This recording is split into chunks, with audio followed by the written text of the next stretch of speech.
It's impossible to study Chinese cinema today without mentioning the works of Zhang Yimou. As one of the directors of the fifth generation, Zhang Yimou is a true auteur, and his movies have helped shape the Chinese film industry and how the rest of the world perceives it. As a pioneer in Chinese cinema, Zhang has directed a plethora of movies, spanning huge historical timelines, genres, and techniques. But if there were one style or technique that really defined Zhang Yimou, it would be his artistic use of color. Color can be an extremely powerful tool when used appropriately. It can communicate emotions, seasons, social class, or even character development.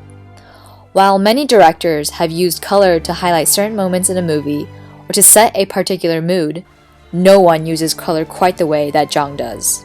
Perhaps the movie that first comes to mind is Hero, a 2002 wuxia film that features an all-star cast including Tony Leung, Zhang Ziyi, Maggie Cheung, Jet Li, and Donnie Yen.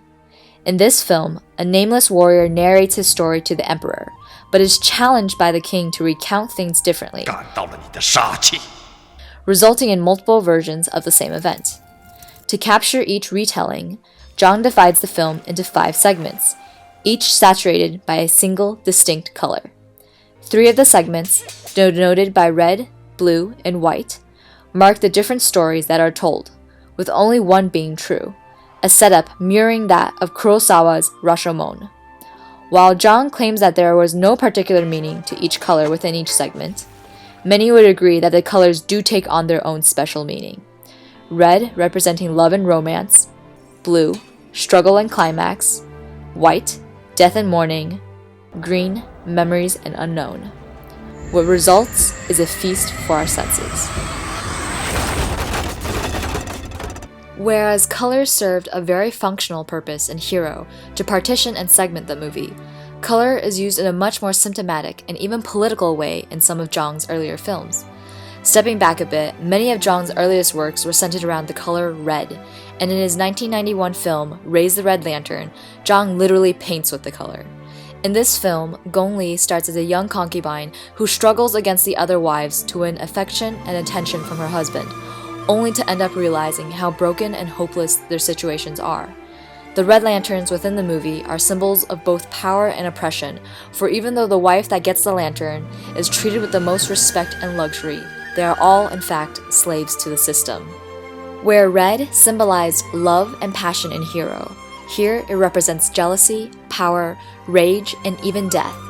In addition, red is strategically used to direct the viewer's attention. Take this scene here. All the wives are wearing beautifully colored dresses, but our eyes naturally fall upon the third wife wearing the red qipao. In this shot, even though the fourth wife is in focus, the third wife's movements and behaviors are always in the back of our minds, making us naturally suspicious of her. Both black and white also appear in the latter part of the film, to parallel the deaths in the house as well as the fourth wife's own darkness and psychological descent into madness.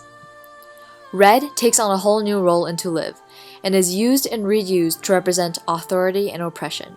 Even in the beginning of the film, red points to symbols of control and domination. The gambling house that Fugui is indebted to is coated in red, Fugui himself is framed in red while speaking to his weeping, defeated wife, and Jiazhen later hops onto a red carriage, symbolizing that she's finally taking control of her own life. Later on, when Fugui returns to his village, red appears in a much more obvious political way. Red murals are painted, red books and armbands decorate the home. Even the celebratory use of red decorations in a wedding cannot hide the color's true meaning. As Fugui's life and family become increasingly persecuted and destroyed by the political regime, more and more red appears on screen, mirroring the growth of communist China. One of Zhang's latest movies, Flowers of War, uses brilliant colors in the midst of an otherwise gray and monochrome movie. In the film, an American mortician tries to protect a group of Catholic schoolgirls and prostitutes when the Japanese army comes during the rape of Nanking. Zhang uses color, or the lack thereof, to create unsettling contrast between the prostitutes and the schoolgirls, and life versus death. The prostitutes themselves wear vibrant dresses and, as you can see in this scene, are often accompanied by colorful backgrounds.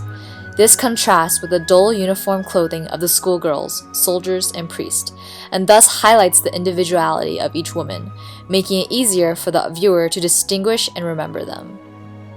The rainbow of colors used throughout the film also serve as a metaphor for life.